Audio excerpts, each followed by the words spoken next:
Guys, hindi ko mapigilan tumawa ba kasi marami rin ako bang nakikita, nakakasama.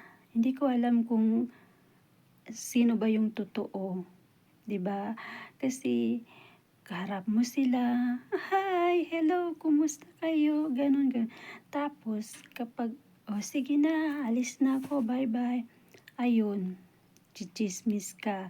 Hindi mo alam kung sino yung anaconda, sino yung ahas, sino yung dinosaur sa tabi mo. Ay naku, grabe. Nakakatakot din naman, 'di ba? Kaya minsan dapat lang na hindi na lang pansinin ba yung hindi ka magsasalita para wala na ba. Kasi hindi mo alam kung sino yung anaconda ba sa tabi mo o kaya yung ahas sa harapan mo, 'di ba? O malay mo yung dinosaur nasa likod mo na pala, tapos yung kakagatin ka na. Ay naku, ang mga tao talaga walang tiwala.